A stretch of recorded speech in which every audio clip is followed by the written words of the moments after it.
ધામોમાં ફૂલડોલ મહોત્સવની ઉજવણી થઈ રહી છે ત્યારે દ્વારકાધીશ મંદિરમાં ફૂલડોલ મહોત્સવની ધામધૂમથી ઉજવણી કરવામાં આવી રહી છે। હજારોની સંખ્યામાં ભક્તો દ્વારકાધીશ મંદિરમાં ભગવાન શ્રી કૃષ્ણના રંગમાં રંગાયા। મંદિરના પટાંગણમાં ભક્તોએ અબીલ ગુલાલથી ધૂળેટી રમી રંગોના તહેવાર હોળીની રંગે ચંગે ઉજવણી કરી। लगभग આજની જો ગણીએ તો ગઈકાલે અમારે ત્યાં 1.5 થી પોણા 2 લાખ જેવો ધસારો હતો। આજે પણ અંદાજિત એવો છે કે એટલો જ ધસારો કદાચ અહીંયા રહેશે અને ટોટલ આટલી સિઝન દરમિયાન આજે 6 દિવસ છે, લગભગ 6-1 લાખ લોકોએ દર્શનનો લાભ લીધો છે। લગભગ 80 થી વધારે કેમ્પો રસ્તા ઉપર લાગેલા હતા જે આપણી બોર્ડર શરૂ થાય ત્યાંથી શરૂ કરીને ફૂલડોલ મહોત્સવની ધામધૂમપૂર્વક ઉજવણી થઈ રહી છે। દ્રશ્યોમાં જોઈ શકો છો યાત્રાધામ દ્વારકામાં ભગવાન દ્વારકાધીશ ફૂલડોલ ઉત્સવ મનાવવા માટે ભક્તો મોટી સંખ્યામાં આવી પહોંચ્યા છે।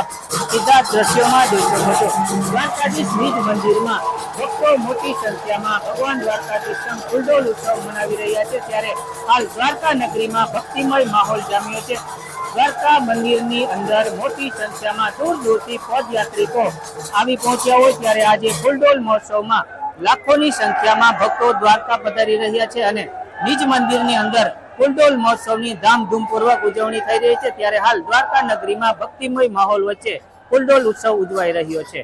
મુકુંદ મોકરિયા, ન્યૂઝ 18 ગુજરાતી, દેવભૂમિ દ્વારકા। ભાવનગર જિલ્લાના તીર્થનગરી પાલીતાણા જૈન મંદિર પર દોડી ઉપડતા શ્રમિકો દ્વારા હડતાળ ચાલી રહી છે। શેત્રુંજય પર્વત પર અસામાજિક તત્વોના આતંકને કારણે હડતાળ કરાઈ રહી છે ત્યારે આ હડતાળ દરમિયાન શેત્રુંજય પર્વત પર આવેલ ચંદન તલાવડી જગ્યાએ 50 જેટલા યાત્રિકોની તબિયત લથડી ગઈ હતી। તેથી શેત્રુંજય પર્વત મંડળ દ્વારા દોડી એસોસિએશનને રજૂઆત કરાઈ ત્યારે હડતાળ હોવા છતાં 30 જેટલા લોકોને ડુંગર પરથી નીચે લવાયા। દોડી એસોસિએશન દ્વારા એક પણ પૈસા લીધા વગર 50 જેટલા બીમાર યાત્રિકોને મદદ કરી અને પાલીતાણા જૈનોના પવિત્ર તીર્થ માટે માનવતાનું ઉત્તમ ઉદાહરણ પૂરું પાડ્યું। ઉલ્લેખનીય છે કે દોડી એસોસિએશન છેલ્લા 5 દિવસથી હડતાળ પર છે। તેમની માંગ જલ્દી પૂરી કરવામાં આવે તેમ જણાવી રહ્યા છે। પોતે જઈ અને ત્યાં કામગીરી શરૂ કરી અને તેને પૂરી પાડી અમે વ્યવસ્થા। અમે લગભગ 40 થી 40 પેશન્ટ એવું નીચે લાવ્યા છે બધા તેની ઇમરજન્સી જેવી પેશન્ટ નતા આવ્યા અને વધારે પૂરતા નીચે લાવ્યા અમે ત્યાં પહોંચાડી દીધા।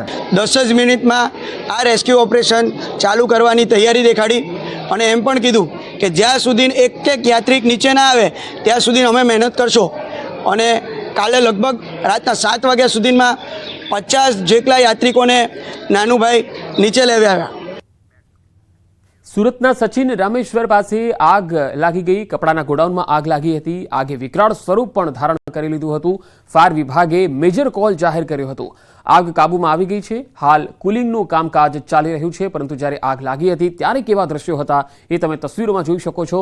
કપડાના ગોડાઉનમાં આગ લાગી હતી। સુરતના સચિન વિસ્તારમાં રામેશ્વર પાસેનો આ બનાવ છે। આગની જ્વાળાના અને તેના ધુમાડાના ગોટે ગોટા દૂર દૂર સુધી લોકોએ જોયા હતા। જોકે આગ કાબૂમાં આવી ચૂકી છે। હાલ કુલિંગનું કામકાજ ચાલી રહ્યું છે।